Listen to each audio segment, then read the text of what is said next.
et directeurs généraux adjoints du Grand MEF, Mesdames, Messieurs, les directeurs et hauts cadres du MEF, Mesdames, Messieurs, en vos rangs, grades et qualités, je reçois aujourd'hui cette responsabilité avec humilité et détermination.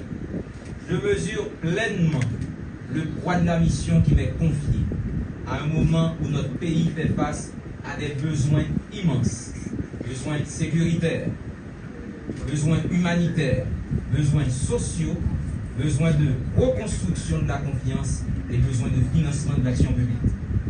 Le contexte est difficile, notre économie demeure fragilisée, la pression sociale est forte et les attentes de la population légitimes.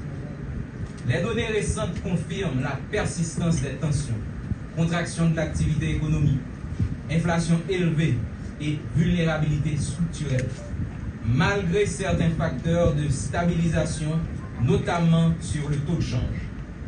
Dans ce contexte, la discipline et l'efficacité de l'action publique deviennent non négociables. Notre mission est claire à la tête du MEF. Mobiliser davantage de ressources internes, mieux piloter la dépense publique, accélérer la modernisation de l'administration fiscale et douanière, tout en préservant la stabilité macroéconomique.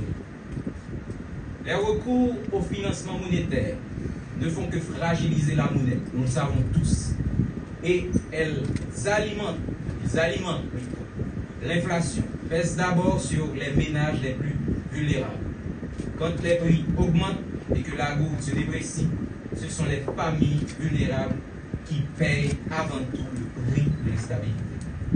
La discipline budgétaire aujourd'hui n'est pas une option, elle est indispensable à la stabilité. Avec une inflation d'environ 25% en décembre 2025, des recettes en hausse de 8% et des dépenses progressant de l'ordre de 44%, l'équilibre devient extrêmement difficile pour nos finances publiques. Cette dynamique a déjà conduit à un financement monétaire à date de 13,6 milliards de gourds. Malgré nos engagements de zéro financement monétaire dans le cadre du programme avec le Fonds monétaire international, cet écart entre nos engagements et la réalité des flux doit être corrigé au plus vite pour une meilleure mobilisation de recettes dans le respect des contribuables, un suivi rigoureux et une priorisation claire pour nous permettre d'inverser la tendance. Les priorités du gouvernement sont connues. Le PMA d'intérim l'a signé souligné à l'instant. Il s'agit de sécurité, élection, réponse humanitaire et protection sociale. Dans un contexte de besoins massifs, notamment pour les déplacés et leur retour progressif dans des conditions dignes et sûres au niveau de leur quartier de résidence.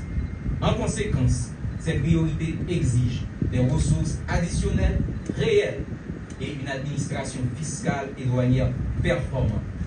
Dans cette perspective, j'invite la DGI à poursuivre et à renforcer ses efforts autour de quelques priorités concrètes.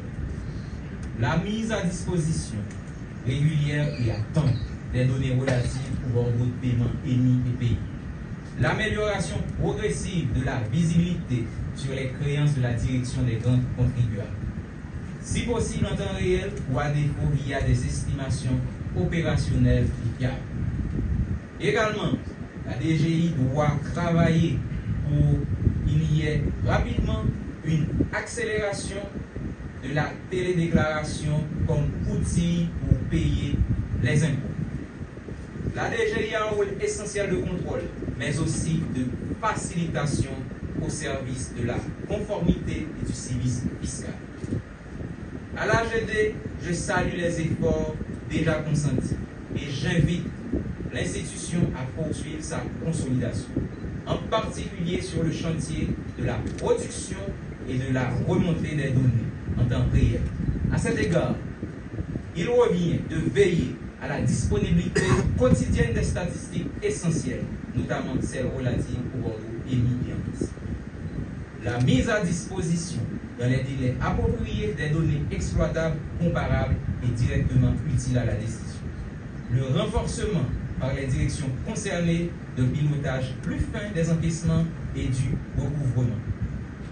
Je souhaite également que l'AGD, en coordination avec le MEF, puisse examiner dans les meilleurs délais l'opportunité d'un élargissement des plages horaires avec le support de la Banque de la République d'Haïti, pour nous permettre de mieux d'encaisser en quantité les recettes domestiques qui nous sont si nécessaires pour financer notamment les dépenses de sécurité.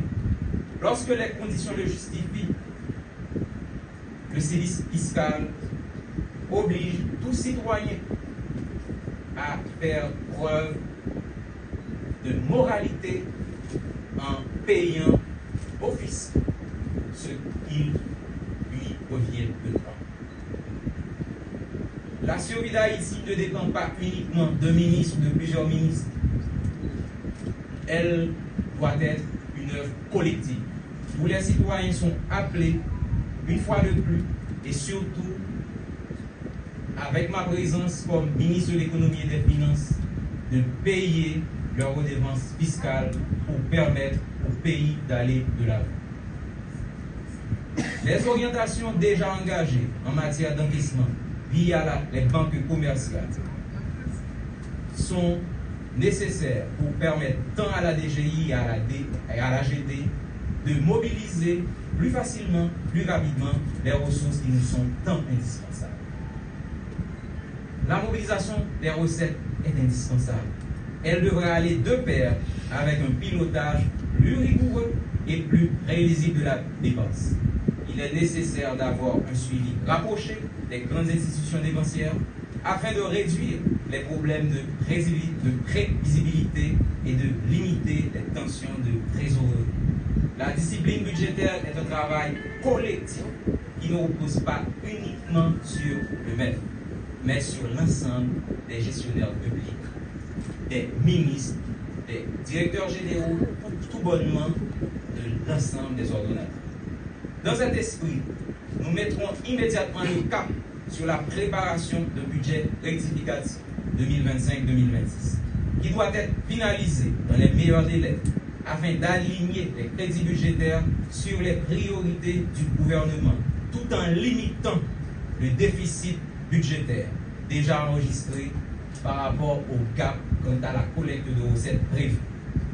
Notre responsabilité est claire, c'est de traduire les orientations en arbitrage budgétaire crédible. Cet effort de discipline demeure collectif et ne repose pas uniquement sur le MEF, mais sur l'ensemble, une fois de plus, des ordonnateurs et gestionnaires publics. Je veux également adresser un message clair à l'ensemble des collaborateurs du grand MEF. Je sais pouvoir compter sur votre engagement, votre compétence et votre sens de service public. Les réformes initiées au sein du ministère, modernisation des systèmes, digitalisation des procédures, amélioration de la transparence et du pilotage doivent être poursuivies avec constance et détermination. J'associe cet appel à l'ensemble des organismes autonomes.